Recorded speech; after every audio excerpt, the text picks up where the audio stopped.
Hey, everybody, welcome to Love and Relo, the voice of the relocation industry. I am your host, Ben Cross, and I'm so blessed and honored to be here with Fiona Wong.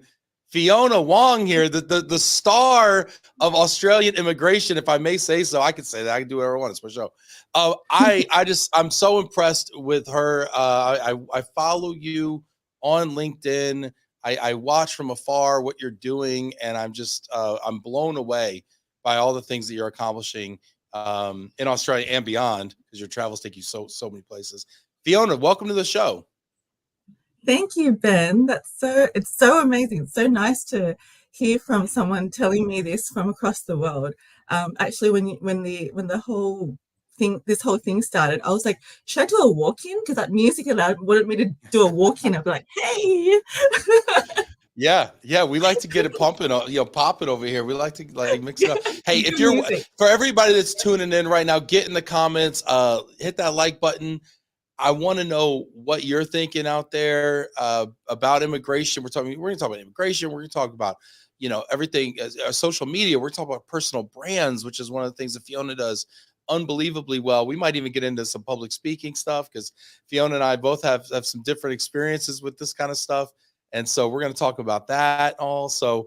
Get in the comments right now. We've got the Australian migration strategy that they've released. We're going to get updates on all of that. But first, Fiona, I have to ask you, where in the world are you right now? So Sydney, Australia. I'm actually at home at the moment. I live not very close to the beach, but I live in Coogee. So I'm about 15 minutes walk away from the beach. Probably one of the best beaches in the world, in Sydney. Wow, awesome. That's living near the beach. I mean, what a life you've got, Fiona. I tell you what, like I just love it. The more I find out, the more I'm just like, you know what, I want to be Fiona when I grow up and get my act together. So this is fantastic. So then I got to ask Maybe you. sound old, Ben. I am old. I turned 41 last year, which means this year I'm going to be 42. Yes, Oh, I know, wow. Fiona. I know. We shoot this in 720p just so my grays don't show up. I know, we're actually, technology is advancing, and we're actually choosing to shoot this in lower resolution. No, it's my problem, not yours. But what time is it where you are? 8 a.m. 8 a.m. in the morning. Okay. All right. Yeah. That's It's not too bad. that's It's not too reasonable. bad. Yeah. Okay. I woke up early anyway so that I can go work out in the morning. Haven't done my workout yet, but we'll be doing it right after this. So I'm gonna ask you this, because I know that this is a part of you put this out there as part of your personal brand. You really believe in exercise and fitness. This is an area where we diverge. Tell me a little bit about about this and why it's so important to you. And how do you make it work with your schedule? It's so funny because I actually thought about this, and it's because I actually never thought that it would fit into my schedule. But we create things. We create what will work for us, and once we create them and put them into our calendars and make those habits, it works. It just works.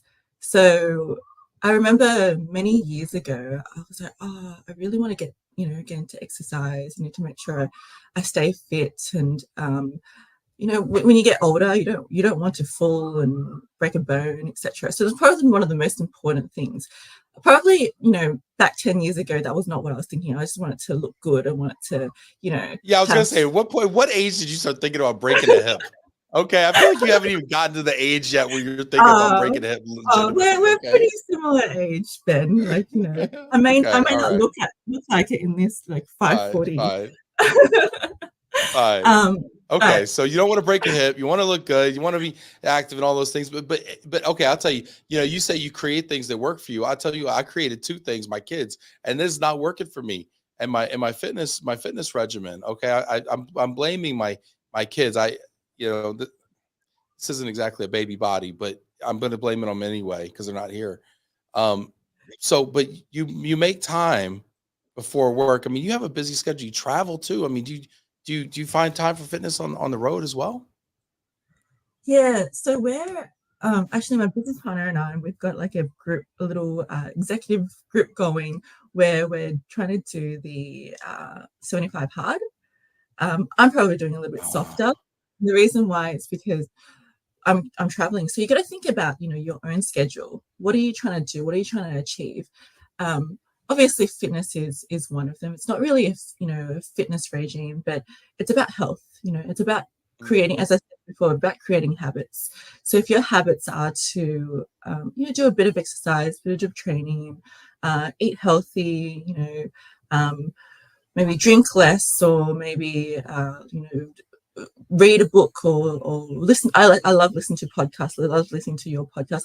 Even doing these little things in your life, and you make it a habit, so you can create. So habits actually happen. It takes about 3 months for it to actually be created, right? So within these 75 days, that's what we're doing. We're creating these habits.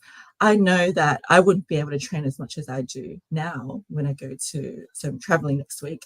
I know that I wouldn't be able to, but the habits I've created will allow me to go, oh, let's go for a walk. I'm going to just, run on the spot in my hotel. So these are the things that I'm trying to create and ensure that I'm S- doing. So explain the 75 hard to people out there who aren't familiar with it. So it's 75 days, no drinking.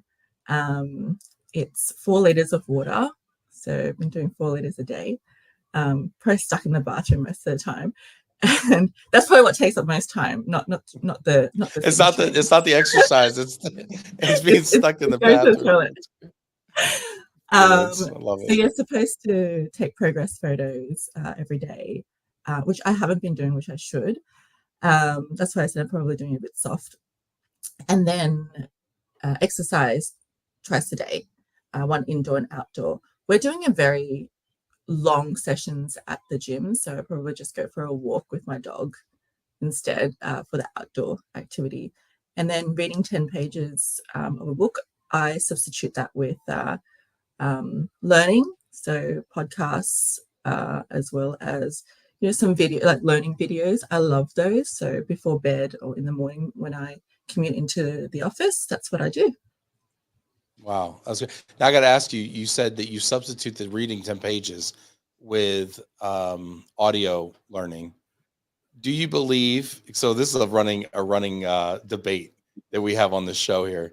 Do you believe that reading 10 pages is equivalent to listening to, let's say, 30 minutes of a book on Audible? Let's say. Hmm. No, it isn't. It isn't. I definitely think it's less, Really? because you Okay. consume a lot more. Because you actually consume more when reading, because you're trying to, how you're understanding things is different, because you get to visualize, you get to read the words, you get to maybe understand certain words that you don't understand. Maybe you need to look it up a dictionary. Maybe you can flip a few more pages to find the part that you want to read. Maybe you can go back. So I definitely don't think it's the same. I think it is less. However, I read all the time. As a lawyer, I'm constantly reading. I just want to take my eyes off the page just once, Sure. and have someone tell me something. So I'm doing audiobooks and podcasts instead.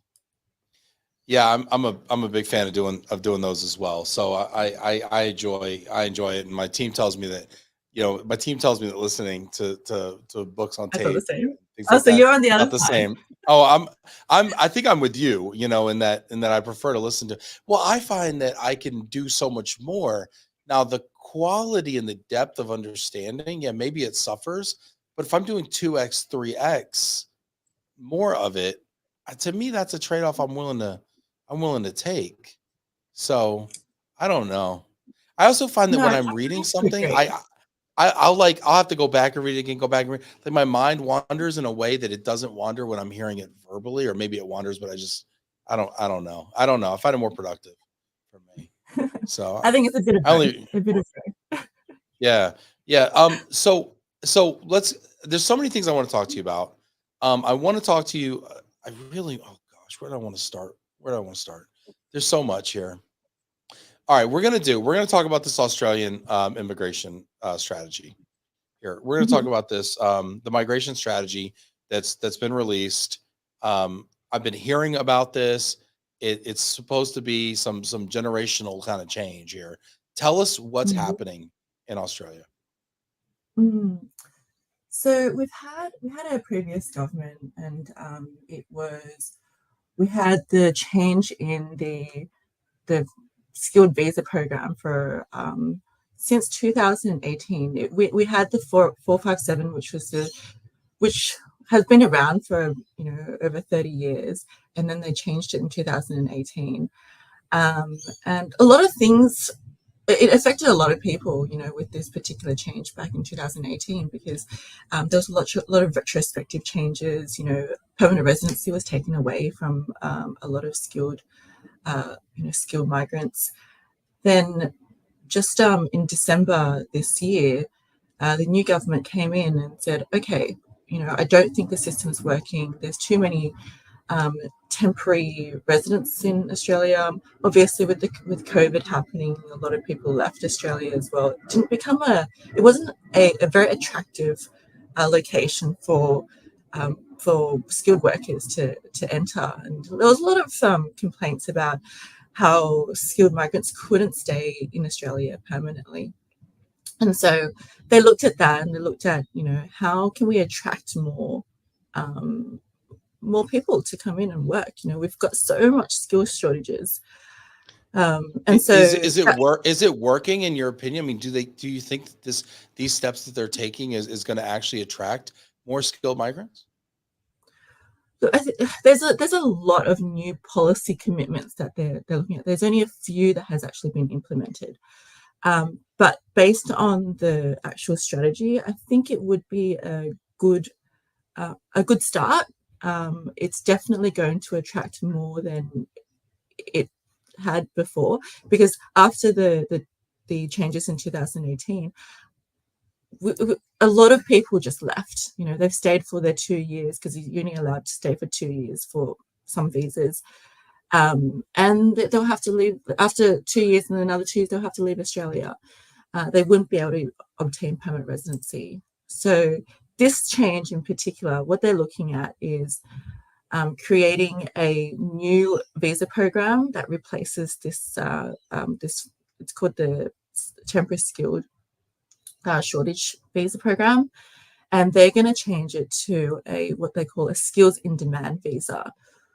So there'll be like 3 pathways, and the most exciting thing about this is that the 3 pathways are tiered.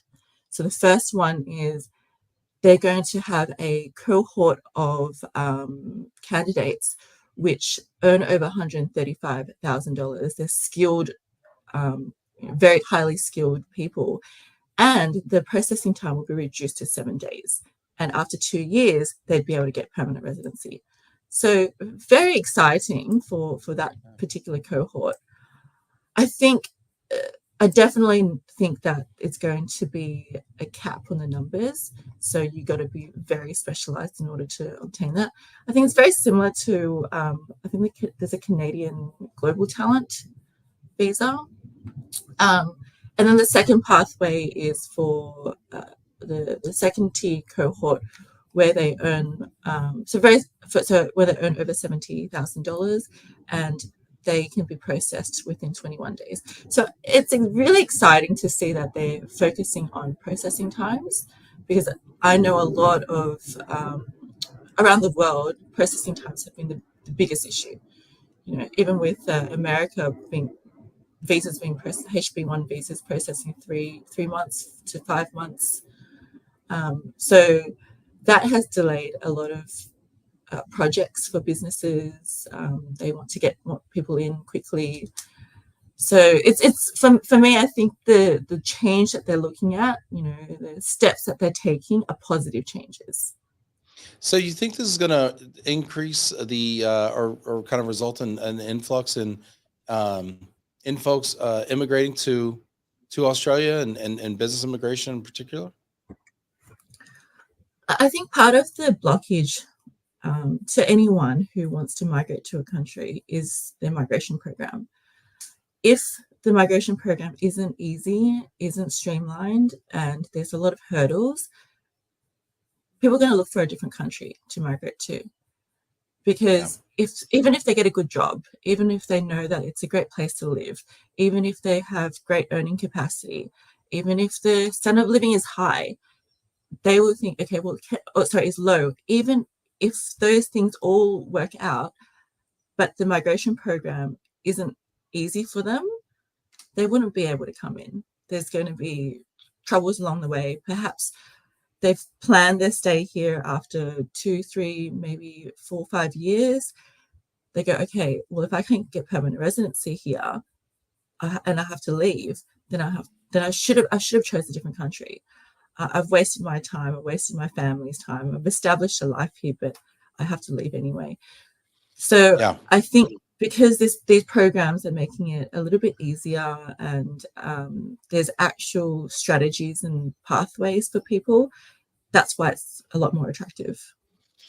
It's a really great point. It's interesting to see countries starting to compete with one another for talent in ways that they hadn't done in the past, and get really kind of more aggressive around policies and advertising, really rolling out the welcome mat.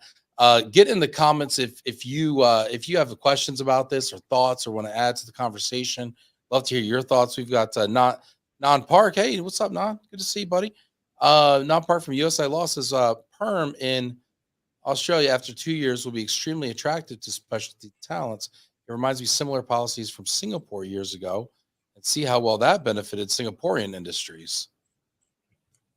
Do you think something similar might? Let's see. We got a question too from. What are your thoughts about his first comment about comparing it to Singapore? Yeah, I think I don't know too much about Singapore. I know a little bit about Canada, and I think it's probably relatively similar. I know that the global talent visa that was established by the Canadian government, that worked really well. And so that was, I think it was permanent residency after 2 years as well.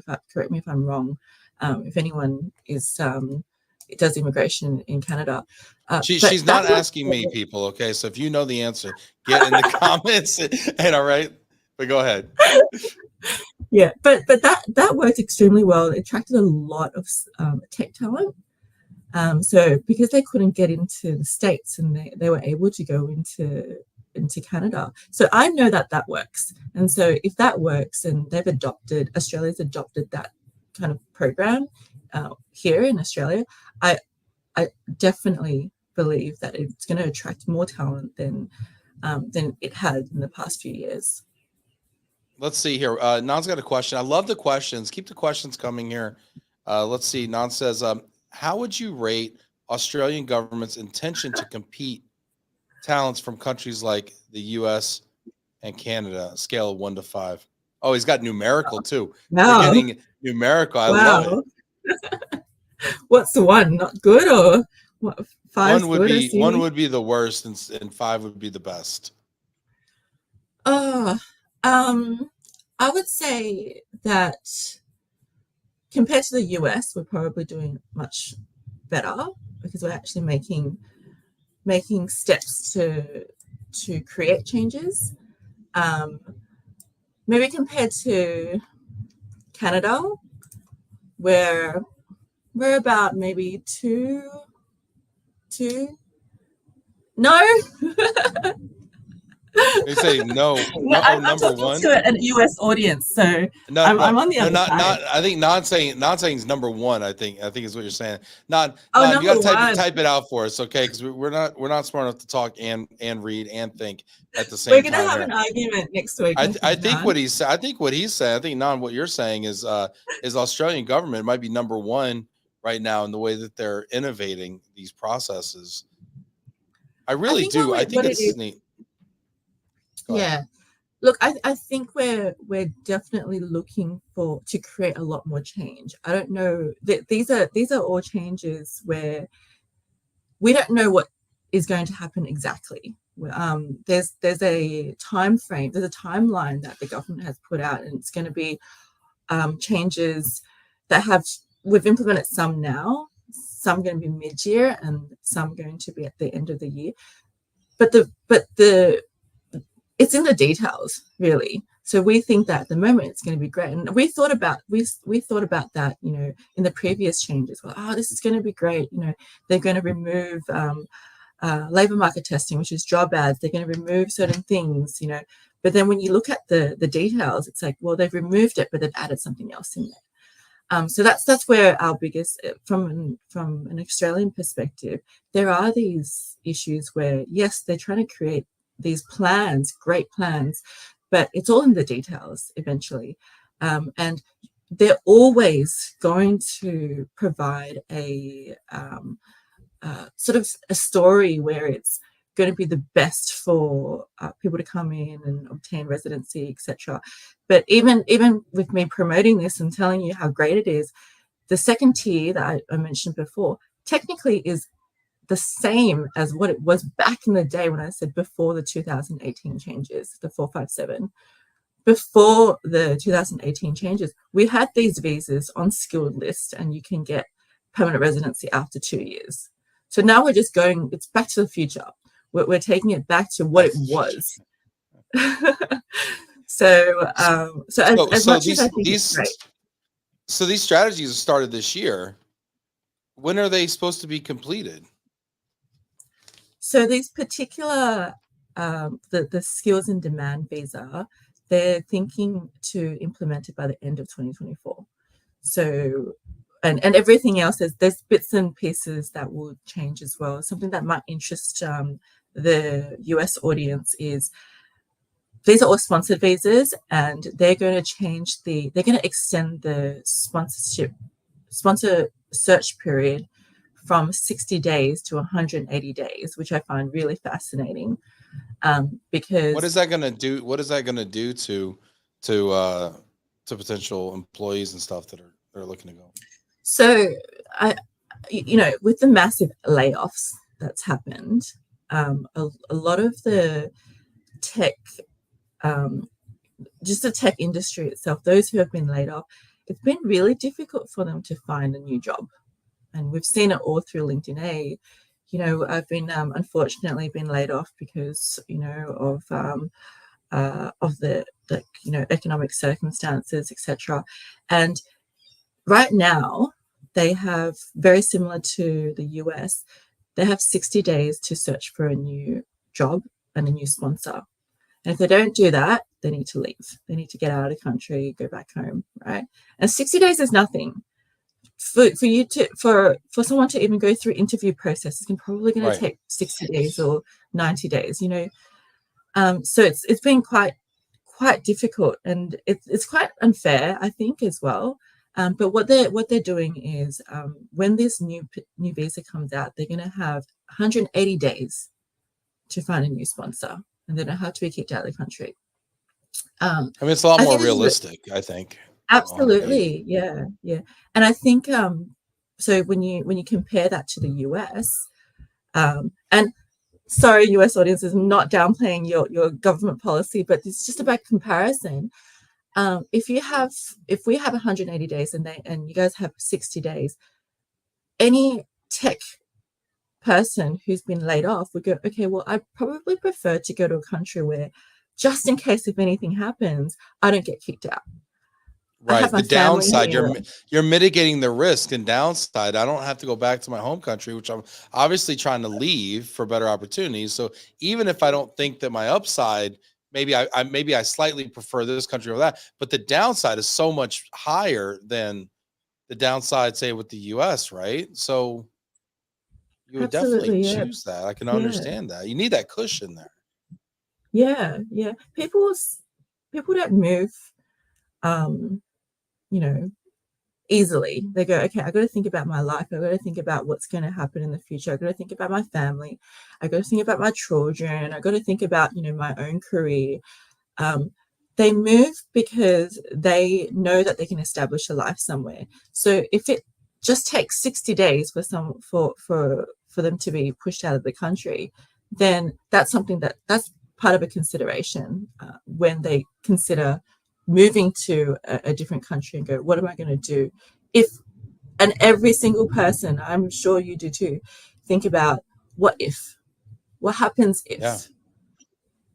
Yeah, and I would think that I would think that immigrants think about that more than most, right? I mean, Mm, I was just talking this week to Anandita from USA Law, and yeah, she's like talking about standing online, talking to an immigration officer. I mean, it's just it's so scary, it's so traumatizing. I mean, the whole process is fraught with trauma, and then the person gets gets in the spot they want to get into, and then they're, well, what if now they're waiting for the other shoe to drop? What if I lose my job? I mean, because almost to lose your job, to your point earlier, if you only get 60 days to find a new visa sponsor, you know, the, if you lose your job, it's almost like basically, we'll forget it, pack up, because it's not going to happen.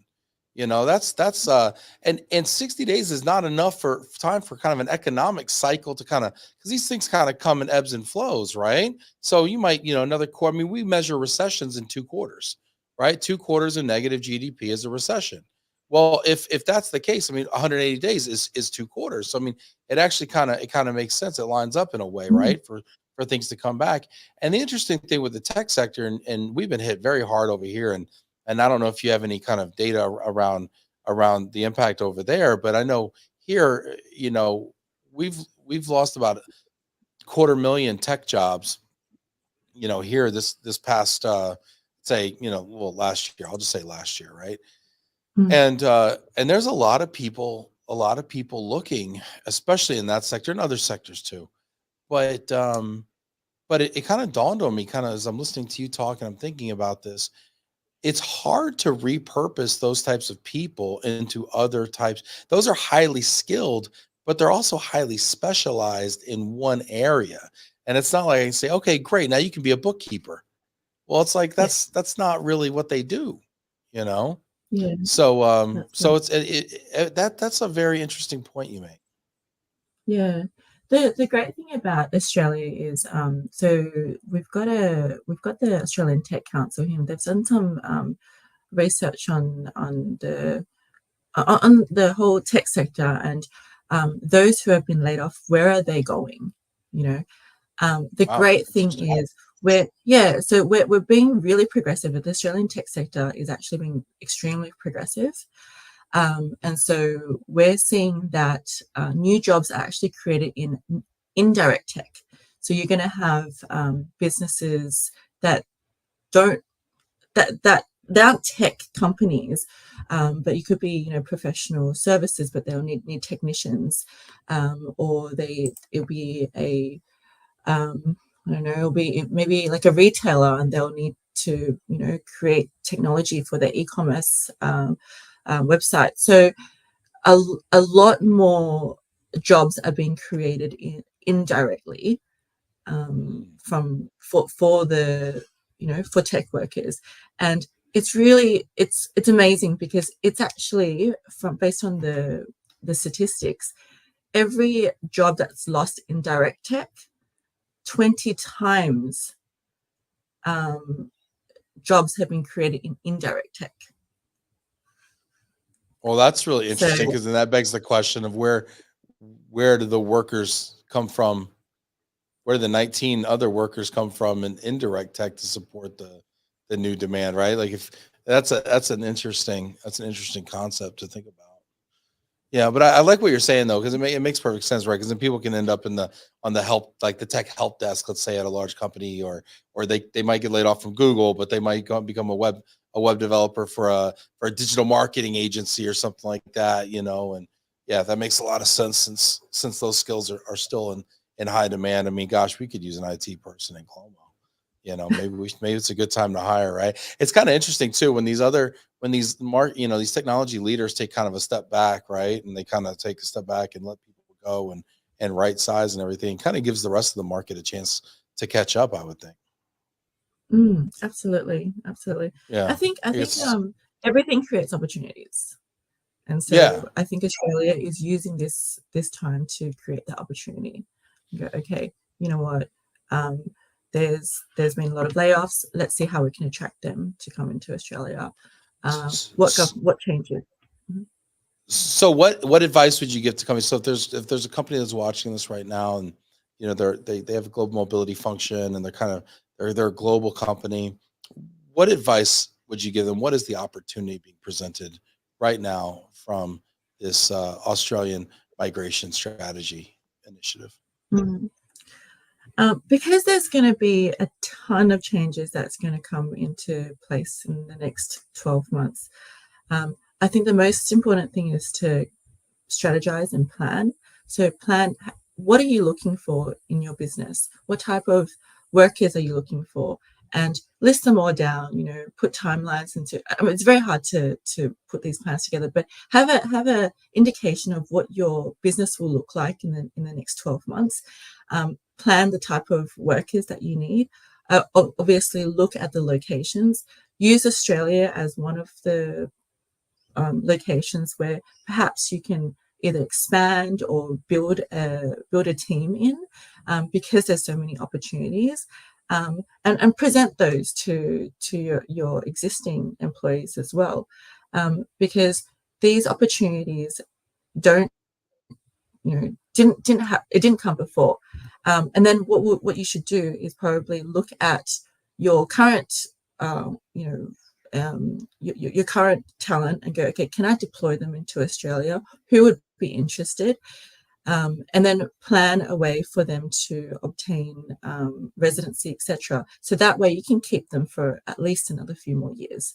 Because when you are able to migrate someone somewhere and they know that their family is reliant on your business, you can help them build a future. And Australia is a great place, it's very stable at the moment.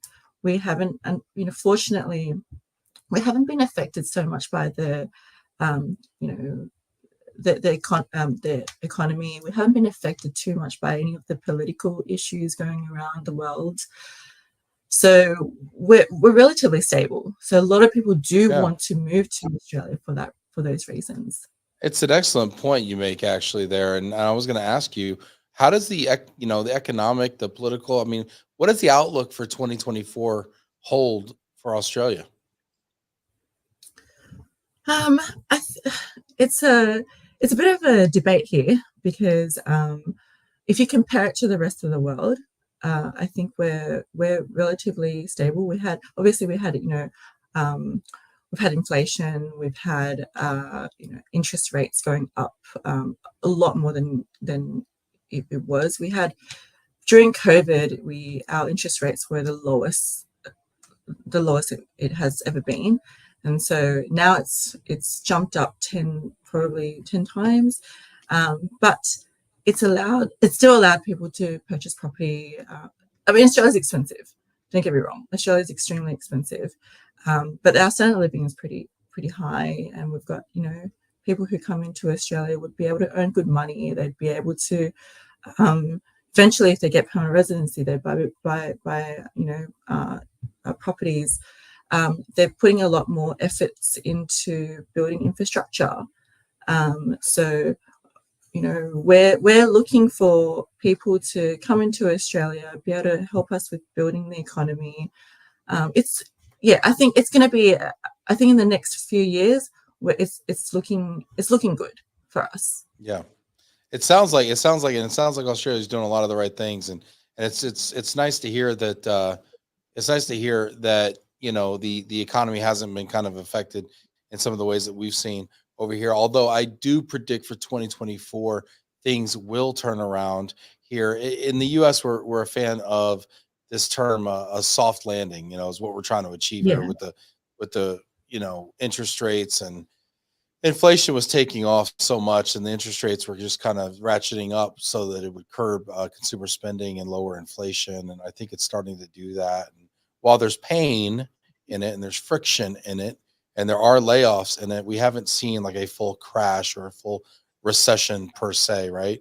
So we've been able to avoid Mm. that, which is exactly what they wanted to do. It's not without some pain and friction, but I think it's that they've actually done, I think, and I may be in the minority about this, but I think the government's actually done a pretty good job. I don't know how often does anyone say that the government did a good job, but I think we actually are seeing that they've learned from prior recessions, and they're actually doing a pretty decent job with it. So, um, Anyway, so I'm bullish on 2024 here in the States as well, but it's really cool to hear what Australia's doing. I have to confess something to you, Fiona.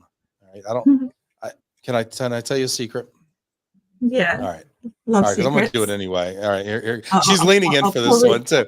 I'll She's keep it on the down low. Yeah, yeah, I'm please leaning don't. in. Yeah. Okay, great. Um, I've never been to Australia. No. Yeah, I've never been to Australia. I really want to go. I've Mhm. never been. Uh, give me just personal here. What should I do? Where should I go? Well, Sydney for sure, because I live in Sydney. It's probably the best place in the world. I wouldn't. I always say people always ask me, would you live somewhere else? You know, would you move and live somewhere else? I'm like, no, I love this city, beautiful beaches, and you know, people are okay. The um, people are okay. no, we're a bit like New York. You know, people are we're busy all the time, so you know, people are okay. No, they're amazing. But yeah, Sydney for sure. You get the Okay. city life, but you get a bit of the beach life as well. Okay. Definitely visit. Obviously, if you visit Sydney, you got to visit Melbourne. Melbourne's got all the cafe. If you've never tried good coffee, because Americans never tried good coffee, Starbucks is it's like dirt water. So good coffee in Melbourne.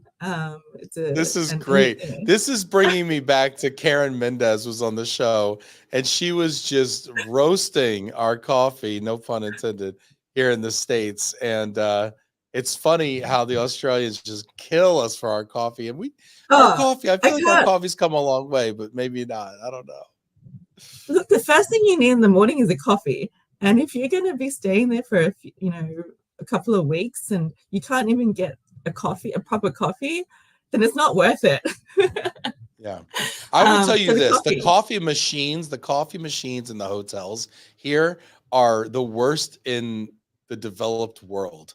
Because anytime I go to any other country, I go into at least there's like an espresso or something like that has a kind of a richness to it.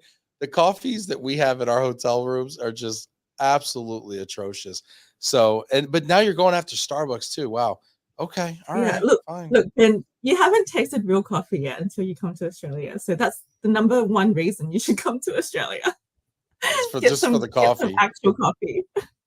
And That's another great. place I would probably recommend is Perth. And Okay. that's so I Tell went me to about Perth. yeah, Western Australia. So it's obviously the biggest part of Australia, and that's where all our mining comes from. But I went to Ningaloo Reef, which is the northern part of Western Australia. It took me how long for me to get there? From Sydney to Perth itself was a five hour flight.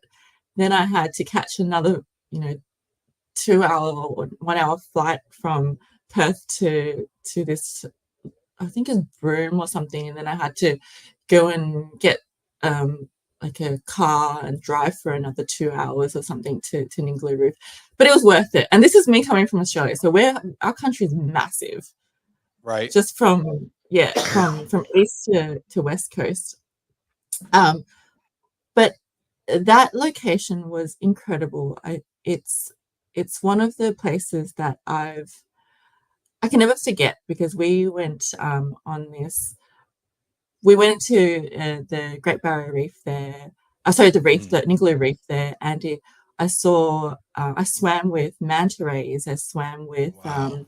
uh, whale sharks. I swam with like humpback Whale whales. I was sharks. so close to them. Yeah, and turtles. It was incredible, and I love the water. I love being able to be in nature like that. And who can do this? You can only do this if you come to Australia. So You can only swim with whale sharks and manta rays and humpback whales and yeah, giant yeah, sea it's turtles. incredible. Yeah, Wow. Yeah. incredible. Yeah, that does sound beautiful. I know a little bit about the whale shark. I know it's the largest shark. I know that. It's actually relatively friendly compared to the other sharks. Um, Yeah. just because I have boys, so they make us read about sharks. There's like requisite reading when you raise boys. Um, okay, all right. So I'll check it out. Are there any good like global mobility events down there that I should go to? I feel like I need like a work excuse to go to Australia. Um, hmm, probably not. I think we're the only problem with Australia, I think it's and that's the reason why I've ventured out as well. So I've been to the regional the ERC in Singapore earlier, I think it was last year. Yep. And I'm going to India. So the reason why I ventured out is because we don't actually have much of that stuff in Australia. We're so isolated, and I think the mindset in Australia is actually quite isolated. We think that all the migration firms and all the mobility firms in Australia isn't quite global. They're completely national, so they service Australian based companies only, and only the big four. You have the Fagermans and stuff. They provide global services.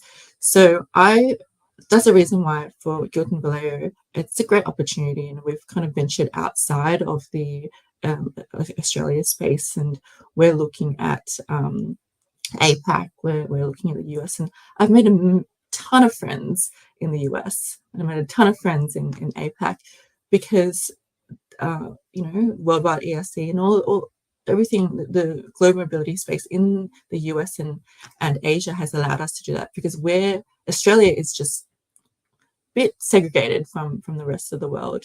I mean, we're like that here in the States, right? I mean, well, it's a big enough economy, a big enough geography, right? Enough key cities, with enough industry and stuff where you can make a living, and there's enough to know, and there's enough to do, and there's enough work, in inside the country, right? And the States is like that too, and it's great. It's great to have, but it's also means it's limiting because then you don't look outside the borders, as often as maybe you could, right? So Mm. I totally get what you're saying there. I've got other questions for you that aren't global mobility related, but I'm going to say those because I'm going to prioritize the questions in the chat here. So keep the questions coming for Fiona. Hit that like button. Get involved here. Get in the conversation. Nan, who gets the gold star today for best questions, says from a labor shortage point of view, what are the hot industries we should watch out for? Mm.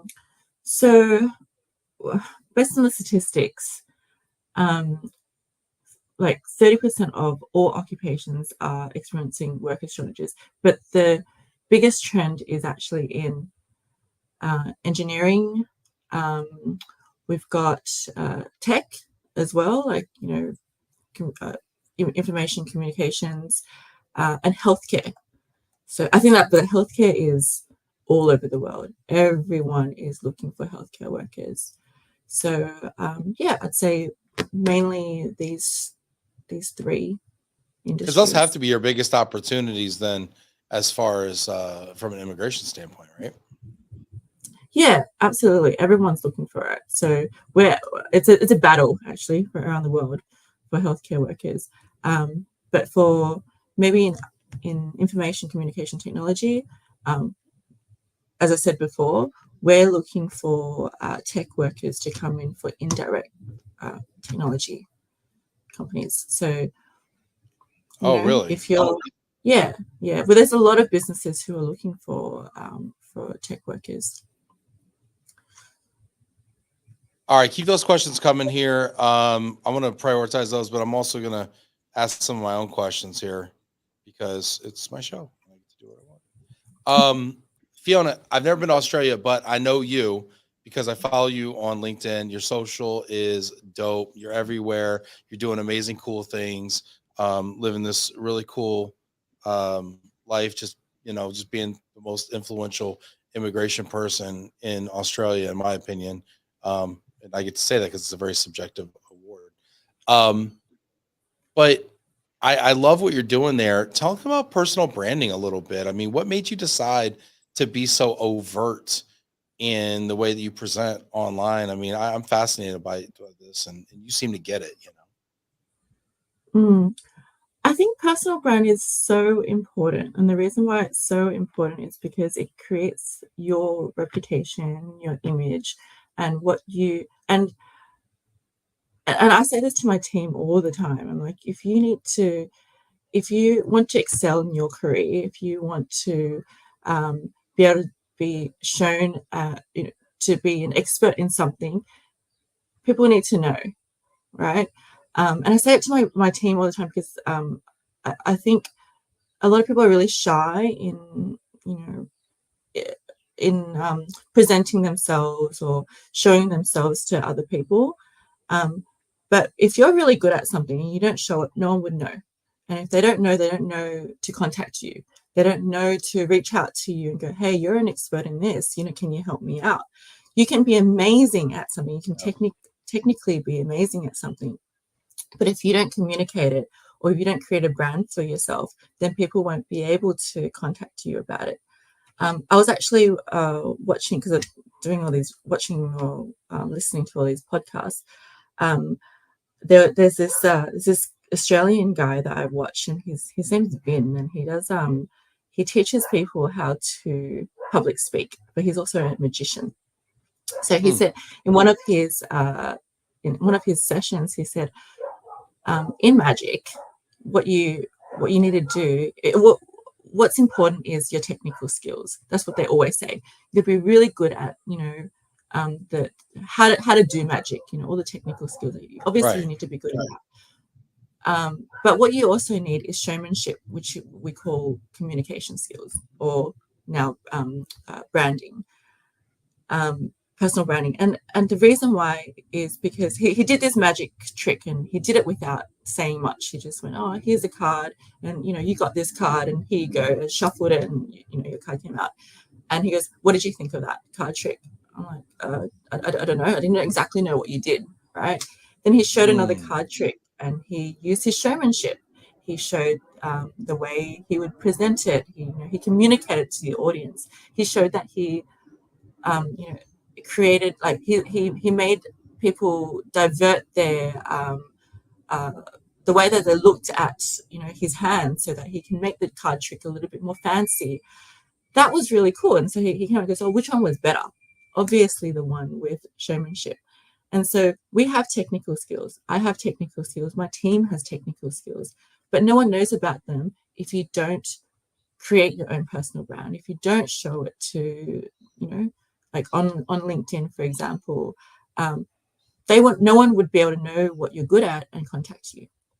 So I totally agree with that. Yeah, I totally agree with what you're saying. And as far as like, no one would know. And I think if there's not some sort of an entertainment value to it, frankly, no one cares. Like, or if there's not entertainment, or if there's not like a purpose, like behind it, or like some sort of a cause or something, like you have to really make it, you have to say it first. You have to put it out there, to your point. And then I think you also have to add like some sort of a wow factor to it, some sort of like a zhuzh it up a little bit, for people to pay attention. Otherwise, like, they could just go, there's so much other things vying for people's attention right now. So, how do people, when you talk to folks in your organization, about this, like, hey, you should try this, whatever. I mean, how is that received? Look, it's so hard because I have to actually share my own experiences. And I think it's always been really difficult. And at the beginning, it was really difficult for me too. I was like, oh, what do you mean I need to post about myself? This is not Facebook or Instagram or anything like that. This is a professional platform. What do you mean I need to talk about myself?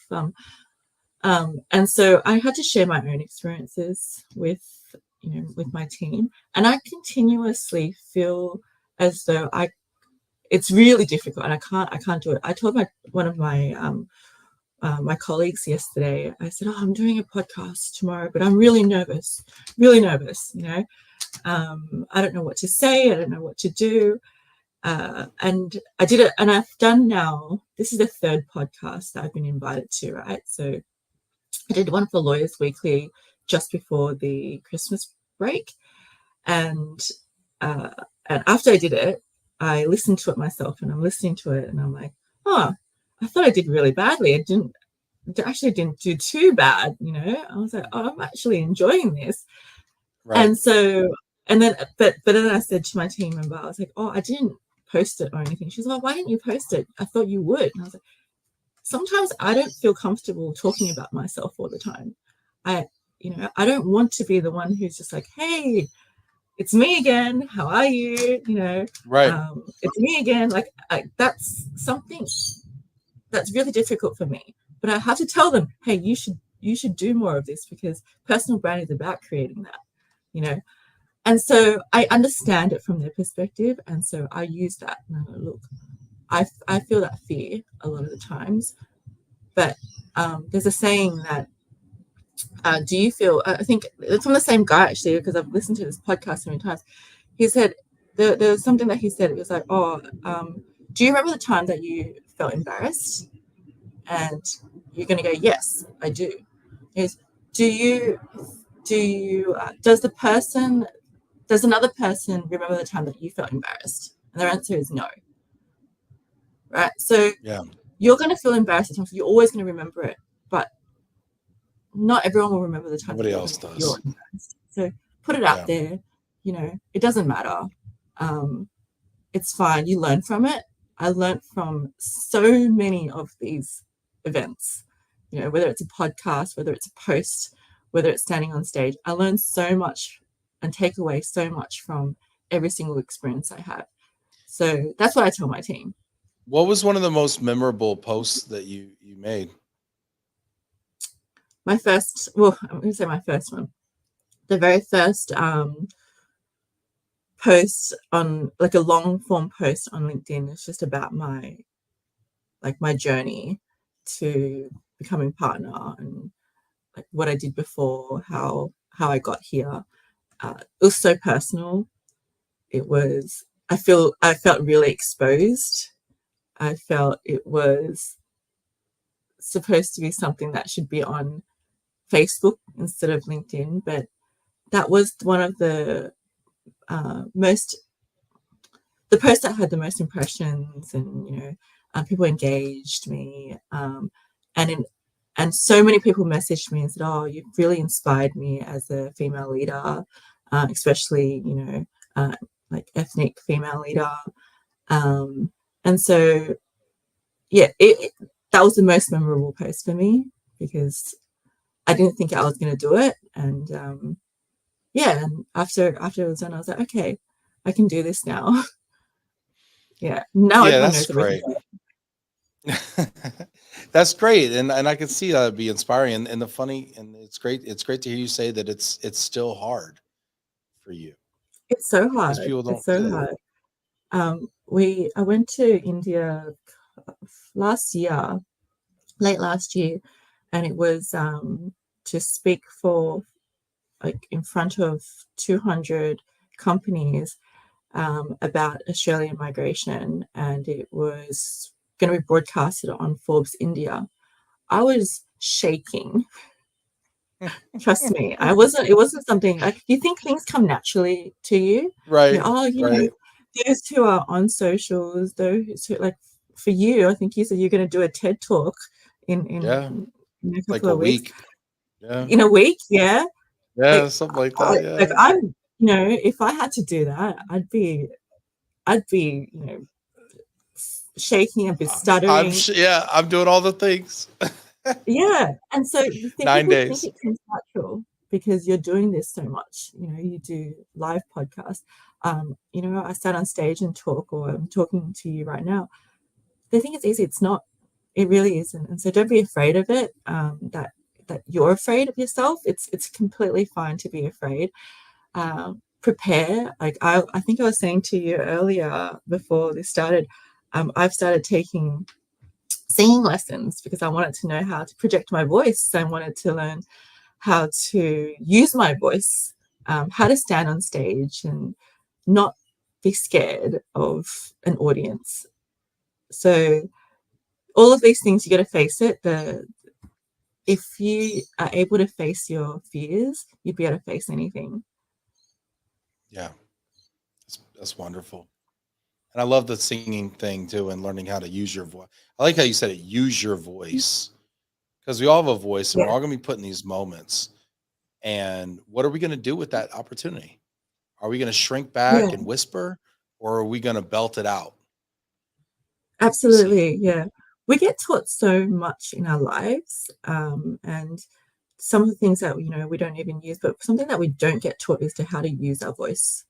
And using our voice is both verbally, like we talking now, being on stage, etc., but also we talked about personal brand, creating your voice online as well. Now we have platforms to do that. So use it. If you're good at something, if you know that you're an expert at something, let people know, because you'll be able to help those who didn't know you were good at it. Yeah, 100%. I mean, to be honest with you, I feel like, and I make I make more content than 99.9% of the people in my network, I'm sure, but I don't feel like I do nearly enough. I have reels that I haven't finished editing from this past weekend that I want to put out, and I feel like I leave a lot on the table, which honestly I feel bad about, because my company and the people that work with me, rely on me as a marketing engine for them to have work, and so when I'm not putting that out there because I'm nervous and I'm scared to do it and look stupid and all the internal monologue that we have going on in our head, I realize I'm actually starving my people because of my insecurity to put something out there. And I have to just like find that courage to do what I am put here to do. But it's not easy. It never gets easy. This is You're the gonna fifth year ace your doing this physical. podcast. It never gets easy. Yeah, you think so? Wow, I hope so. I hope you're right. I 100%. mean, I hope you're right. I Send appreciate me you the saying link, that. because I'm going to be following, and I'll be cheering you on Yeah. the other side of the world. All right. Well, that's nice. You know what? Thank you for saying that. Let's do this. We got a couple minutes here. I want to do a game. You want to play a game with me, Fiona? Ooh, okay. Did not expect this. It's it's not poker. It's not, don't worry, you won't lose large sums of money unless you choose to. Just kidding. No, it's just a simple game. It's called overrated, underrated. Okay. Do you know how to play this game, Fiona? Yep, yep, I do. Okay, there's only two Overrated, rules. underrated. I'm going to give you a Yeah. topic, and you're going to tell me if it's either overrated or underrated. hmm The second rule is I will tell you if you are correct. There's a correct and incorrect answer. Okay. 100%, 100%. We play to win here. All right, so let's go. Let's play. First topic is overrated, underrated, personal brand. Well, obviously, after Start off easy. we spoke about it, underrated. All right, that was an easy one. Ding, ding, ding. You are correct. All right, you're 1 for 1. All right, number 2, overrated, underrated, winning. I love to win, but I'm going to say overrated. All right, now I you think do get an friendly opportunity to competitions are explain really yourself. important. Yeah. Look, competitions are important. I think it creates like a drive in you to do better and to create to you need competition in life, like otherwise you're just going to not do anything, right? So I definitely think competition is important, but it doesn't mean that you have to win all the time. If you don't win, it doesn't mean you've lost.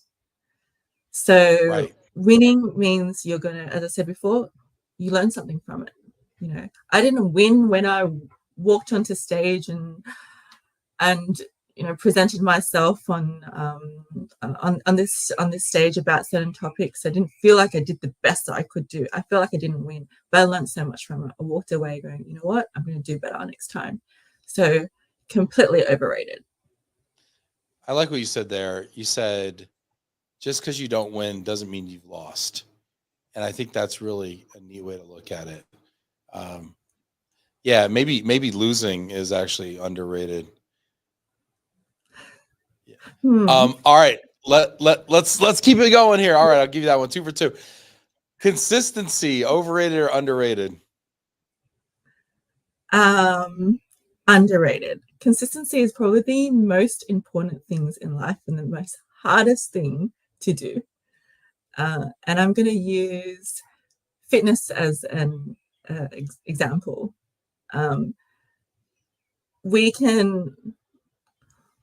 think one of my friends and I talked about diets the other day, right? Fitness and diets, etc. So you can have a diet. You can have a diet which you probably work on for a month, okay, and then you stop doing it. You're going to get back to the same weight you were. You're not, it's just not consistent. So you're not going to be able to create habits. And so when you consistently do something, and I think I said to you before, creating habits takes maybe up to 3 months. If you can consistently do something, and then you can and make that into a habit, you're going to create momentum. You're going to create this person that you didn't even realize that existed. So if you can wake up every morning, for me, it's, going to a gym session, and, every day at night I walk my dog. That's the routine and consistency and habits that I've created. Then I'm actually getting my 10,000 steps in, and I'm actually doing a fitness routine every morning.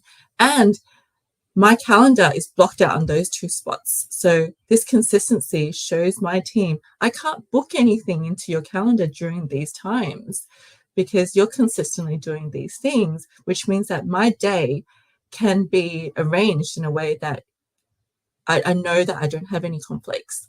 I definitely get my workout in, and I definitely can do my work because it's blocked out every single day. Yeah. I think consistency is akin to greatness. I think that anyone can kind of have a great moment, but people don't talk about you had one great this, but doing it over time, or doing it, day in, day out, to me is kind of what people will remember you for, and how you build kind of a reputation, a legacy. So that's cool. That's great. All right, you're doing really, for a person that doesn't value winning. You're really killing it right now, Fiona. All right, let's get into the fourth one here. Overrated, underrated connections.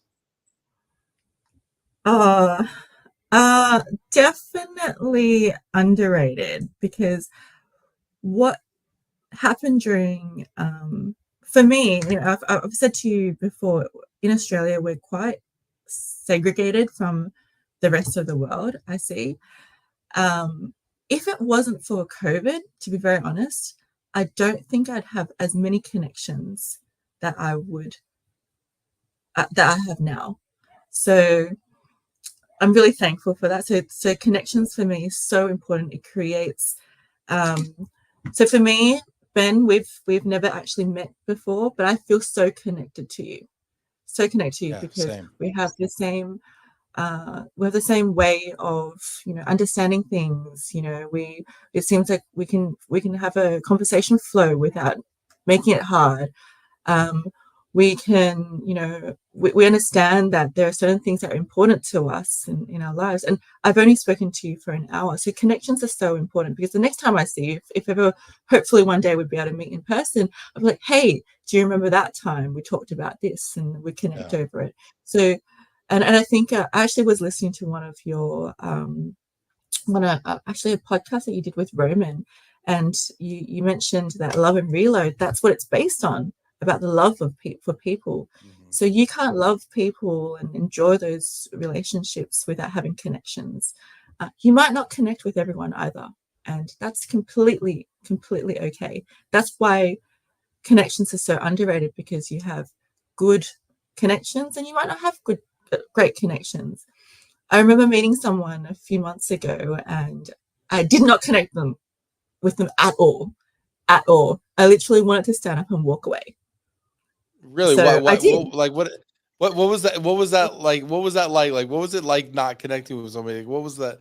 What do you mean? It was painful. It was painful because I love connecting with people. I love, I love listening to people's stories. I love, wanting to build that network and connection with them. But I sat there and I got introduced, and he started talking, and I wanted to, that's how you build connections. Someone says something, then you comment on it, or you Right. provide your perspective. So I did, and he just dismissed me completely. It's like I couldn't even finish my Oh, sentence. I could not even finish my that sentence. sucks. And yeah, and so it happened so many times, and I really tried to push through it. I sat there for an hour, for 45 minutes or an hour, and I excused myself, stood up, and I left. Mm, That's okay. yeah. That's what I meant. Sometimes connections, you don't connect with everyone. If you can connect with everyone, it just means that you're not genuine. So Yeah. genuine connections are extremely important. So completely underrated. Yeah.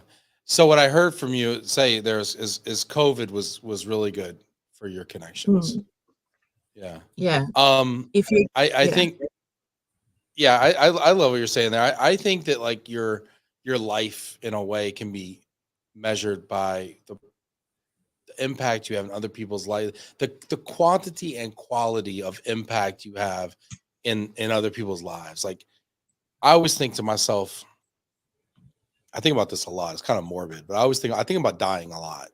Like I think about like when I die, what is that funeral going to look like?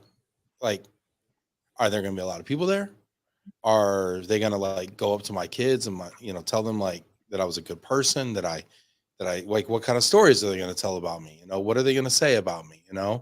Um, who's going to actually make the trip for that funeral? Because I mean, funerals happen all the time, and you're like, Mm, I got work. I ain't going to that one. I mean, we don't go to most of them. Let's be honest, right? Like, are people going to come? Are people going to show up for me? Are people going to say, that was a person that I want to take a day out of to my life to remember? And I think about that. And I'm like, that's kind of like my measuring tool. Is like, am I creating you'll the kind never of know the impact that people are answer going to to that, remember? though. No, and that's the kicker for the whole thing. Mm, It's not yes no, and it's not defined. It's yeah. wow, wow, that's that's slightly morbid, isn't it? It is. I think about my own death quite a bit, actually. Hopefully, I'm not manifesting it, but hey, none of us get out of this No, alive, no. right? Look, I think the most important are the connections you make while you're living, and because you'd be able to still reach out to them, talk to them. That's the most important. Anything that comes after, to be honest, I think I've thought about that. I'm sure people have thought about that question themselves. I don't really care if there's anyone who comes to my funeral. I've made the best I can while I'm living. So that would probably be my tip for you. Don't think about what would happen after. Think about it what it is now. Because how do you know tomorrow you might not have those connections with that person for whatever reason it is? Um, I hear you, but I think that if you live like you might die tomorrow, then you're squeezing every ounce of value out of the time you have. I think sometimes we wow. think we can do stuff, oh, I'll do it next year, oh, I'll do it, whatever. Like I kind of like to just seize the day a little bit, and I'll do things that are a little maybe irresponsible, and some people might think are irresponsible, but I'll drop things and I'll just go do something, which might seem kind of spontaneous or frivolous maybe, but I'm like, I'm just going to take this opportunity because I don't know when the next time I'm going to ever get to do this is. Fair enough. I And think it we're could going to just be have a going to beautiful date have a next time we meet. yeah, I would love that. I would love that. I love when people tell me I'm wrong. It usually turns into a long conversation. All right, let's go. Do we have one more? We have one more. Last one here, okay? Over under drinking. Look, I love a good wine with my meal. But I think it's definitely overrated. Um, and probably because I'm doing this whole, hard self 75 thing. Haven't had, I mean, it's only been 10 days now of not drinking, which I don't drink very often all the time, but I do think that it is overrated because you don't need that to connect. And so we're going to go back to connections. You don't need that to to go through the day or the week. I think we do feel stressed sometimes, and might have a nice glass of wine somewhere, and it's really good to go and get a nice bottle of wine when you go out for a nice dinner, but completely overrated. I think I went for a housewarming the other day, and everyone was drinking, and I was just pouring myself glasses of water. Get your 4 liters. Oh yeah, to get my 4 liters in, yeah. And it was just plain tap water too. It wasn't flavored or had like a slice of lime or it's sparkling or anything in it. But it felt good. It felt really good. And I think it's about, as I said before, it's about creating habits, creating good habits. We've got to look after our body and look after our health. Because if you don't want to die early and look at how many people are going to be there at your funeral, we need to look at our health. Water. I know. It's a good point. I'm planning on dying in a period of time where these people that know me now will be there. Okay. If I live to 90, none of these people are going to be around. That's like that's implied in the calculation there, by the way, is it has to be recent enough where people that are watching the show might actually be there. That's how morbid it is. But hey, whatever. That's because I don't think drinking is overrated. No, I'm just kidding. No, I think it's liberating when you quit drinking, and when you put that down and focus and create a habit away from that and learn to kind of cope in social situations without alcohol. It can actually be very liberating. I've done it before. So I get it. And I'm a big fan of tap. That's what I was thinking. I was thinking if I needed a sip of, wine before I spoke to you today, but then I thought, nah, better keep with my hard 75. Oh, do your 75. You did well without it, Fiona. Fiona Wong, this has been a lot of fun. I want to give you the opportunity because I've been asking all the questions and kind of directing the flow here. Do you want to leave us maybe with just a final thought or final word? Maybe I can ask you a question. I would love that. I love innovation. I always thought, there's so much technology we can build for the mobility space, and there's a lot out there in the US, probably not so much in Australia, but innovation and technology is something that I really like to explore. So a bit outside of the box question, but if you had to invent or create any innovation or tech that it isn't available right now, what would it be? That isn't available right now. What would it be? You know what I really want to see? I want to see a fully autonomous long range camper. Okay, and here's where I'm going with this. I live in Dallas, Texas, which is about a 3.5 hour flight away from New York City. My wife's family all lives in New York. I love them. They're great people. I got a lot of friends in New York, grew up in New York, but we live in Texas.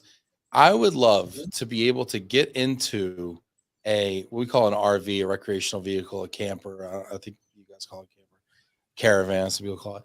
Get into one of those on a Friday afternoon, have a glass of wine, put on a movie, hang out with the kiddos, snuggle on the couch, tuck in, go to bed, wake up, and boom, I'm there. 20 hours later, and I'm there on a Saturday morning. I would love to do that. And then Sunday night, hop in that thing and just drive on back. And I could sleep the whole time and it's going direct. That's what I would love. But it's not for the global mobility industry. Screw the global mobility industry. Or maybe that is because it is mobilizing people. But that to me is what I would love to see. That's actually sounds amazing. Yeah, like because flying somewhere, like you can't relax, whatever. There's all the, and then you got the kids, and like I want to just go to bed and wake up and I'm there. And I guess it's like a train kind of, but I want door-to-door service, and I want the privacy and the and I'm used to like big space to live. Like I want a bed, I want a living room, I want a bathroom, I want a little kitchenette, fridge, Sounds like a private charter. Right, yeah, a charter, like a bus, like a charter bus, like kind of thing. Yeah, it could Like be a a tour bus. bus? I guess I could have a Yeah. tour bus. I could have a bus with but that's a person driving. But I could do that. So it's automated. It's robots. Yeah. We're getting there. We're Yeah. getting there. Fiona, do you have an answer to this question? Is this a question you ask a lot? No, I actually just thought about it suddenly. What is yours, Fiona? Oh, I've thought about a lot of random ideas in the in the last, well, not in the last, in the years I've lived. But so one of them I think is already invented now. This I thought about maybe 15 years ago. So I'm pretty sure it's the same in the US, but I'm pretty sure it's invented now as well. But road signs. So no, it's like parking signs. And so in Australia, anyway, you get about 6 parking signs for you to know whether you can park or not. Okay. So you look at it and you're like, can I park here between this time and this time? Right. Or can I? Yeah. And so this is 15 years ago, by the way. I should have invented this and clearly didn't. But I wanted to get a camera just to look at it, and it just reads for you whether you can park or not. It's really simple, really simple. And then Google Maps can buy it. It can go into all the maps, and you can tell you exactly whether you can park at that time or not when your GPS takes you there. I think it's been invented. I'm not sure, but that was 15 years ago when I thought about it. Now, clearly it's always about parking because I hate driving and trying to find a park. If there's any way that I can drive somewhere and I can just reduce my car to this size and put it in my pocket, and then so you don't ever have to park it. Now you realize you can reduce the size, but the mass is the same. It still weighs, I don't. It's not even a technology innovation. I just hate parking. Probably the worst. If you can shrink a car from this to this, you might as well. I think you just invent something to just, what do they call it? Like hyper. I don't even know what they call it. Where you just teleport. Where you teleport somebody. I should have just said teleport. Hey. Teleportation. There you go. Well, Fiona, this has been a lot of fun. Maybe too much fun these days. For global mobility conversations. No, I love it. Absolutely love having conversations with people where we can just kind of cut loose and chat and be ourselves. So thank you so much for being here, Fiona Wong, all the way from Australia. You got a full day ahead of you. I'm just about to knock off here, but thanks for being here today. I really appreciate it.